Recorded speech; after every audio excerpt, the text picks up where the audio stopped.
Hey guys, how are you? Hope you're doing well. So, in this video, I want to talk about how to correct your morning sugars because if you're a diabetic patient and if you're going through a problem of high morning sugars, then believe me, you are facing a high sugar throughout your day.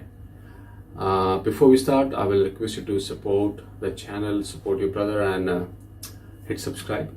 And let's begin with it. So, morning sugars are really a concern. High morning sugars means the sugar will be high throughout the day, because if the morning sugar is higher, it'll get more higher with breakfast and get more higher with lunch, and so it stays high whole day. So morning sugars needs to be controlled, are really important, and it's really important to control your sugar, because if you want to gain some muscle, if you want to gain some fat, and even if you want to increase your weight, if you're not running behind picking up some muscle, even if you want to increase your weight, you need to control your blood sugar, because when the blood sugar it's in the range, insulin converts glucose into fat, and then you gain weight. If you want to gain muscle, insulin is the only thing which let the sugar go inside your cells, and then cell uses that sugar in terms of energy, and it will provide energy to your body when you're working out. But if there is too much high blood sugar, then insulin won't be able to work properly. So it won't be able to put excess glucose in the cell, and obviously so the body will start breaking your muscle. So whatever muscle you made, body will start breaking it, because it's not getting glucose, because it's too high. So the insulin is not able to work properly, and then it leads to gluconeogenesis. Gluconeogenesis is where your body starts eating your own muscles.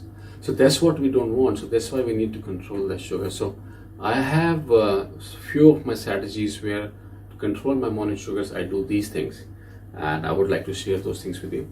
First of all, if you've seen my previous videos, I never eat carbs after 5 o'clock, because eating carbs after 5 o'clock means you will sleep with high sugar, or you might have to take a really heavy dose. It can lead to hypoglycemia, and if you're sleeping with high sugar, and believe me, your morning sugars will be, and if you check, so if you're sleeping with high sugar and check that it's high, believe me, the morning sugars will be more higher than what you've seen before you went to sleep, because that's what your body does. It's all the repair, all the growth happens when you're sleeping. So there is a food stored in the liver, so liver will release that food, and then the body will make cortisol, which again give rise to more sugar.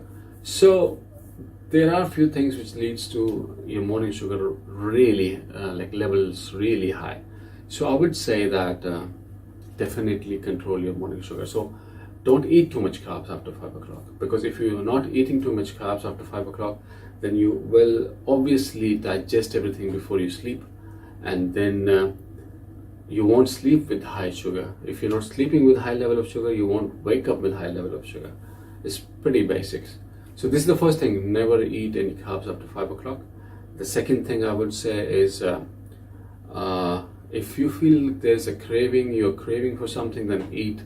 I eat 1 or 2 biscuits just to kill the craving of sugar. Some days you will get a glucose rush, sugar rush, so you want to eat something. So to kill that craving, I'll say take 1 or 2 biscuits to introduce that carb craving. But what to eat in dinner? So increase your green content, increase anything which is non-carbs, protein, and fats. I eat a lot of, not a lot, I eat, the major meal is lunch. In the dinner I only eat 2 or 3 eggs and a little bit of chicken breast, and that's it. But everything green, everything carbs, I eat during the lunchtime. So I don't eat heavy meal. So this is the second thing. So only eat non-carbs thing in your dinner. And then third thing is always do a cardio session before you sleep. So there are 2 things now. First is insulin. Insulin produces, so puts glucose in your cell. Now there's another thing called glucagon. Glucagon releases sugar from your liver. So whenever you eat food, because you're not eating all the time, so the food, some of the sugar will or glucose will get stored in your liver as a future source of energy. So glucagon acts on it and releases the sugar or glucose from your liver when you're not eating. So now when you're sleeping, so glucagon will release that sugar from your liver, and it will give so already if you're sleeping with high sugar, then more liver will produce more sugar, and then obviously you see really high sugars in the morning. So that's what is called glucagon effect. So how to stop that is you do a cardio session. When you do a cardio session before sleeping, I'm not saying you do a running or do very intense cardio. It can lead to hypoglycemia, but just do a very calming, like a walking session, but it has to be at least 20 minutes, or stationary bike, you're biking for half an hour. So it has to be half an hour at least, because by that time your body will utilize entirety of the stored food. So there are two sources of food. One is instant source, which is stored in your liver, and then there is a source of food which is stored as fat in your stomach, underarms, or in your butts. So that's called your instant called the main supplies. Fat is the main supply of energy, and glucose is a small supply, carbohydrate is a small supply which is stored in your liver. So with half an hour of cardio, you would have utilized all of your supplies of glucose or sugar which was stored in your liver now.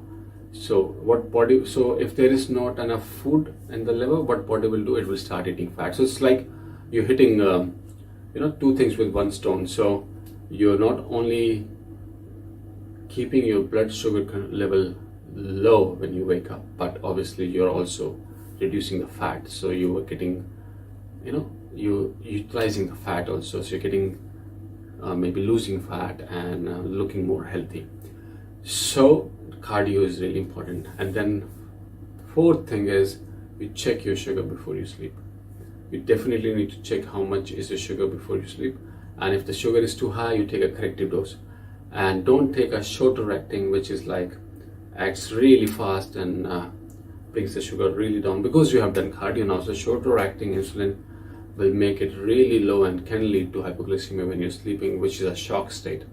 You don't want to go in shock when you're sleeping because it can be fatal. So take a longer acting. I take a longer acting insulin as a corrective dose. So that longer acting insulin acts as a correction. I take it as a correction to reduce the sugar levels in my body, because it goes really slow, and because you have done cardio, so the sugar level is already coming down and body is not releasing more sugar. So whatever is there in the body, the corrective dose will calm it down, and you will wake up with amazing level of blood sugar. So this is what you do. And then another last thing is, some days definitely check out of random what's your morning sugar. If the morning sugar is high, then take another corrective dose in the morning, and so you stick to your regular doses. Corrective doses, extra dose you take to correct the sugar level, because you need to keep it under control. If it is not controlled, you will not pick up muscle, you will not pick up weight. So you take the corrective dose again in the morning, and then don't eat too heavy carbs in the breakfast. So only carbs I recommend you is only eat your carbs during lunchtime.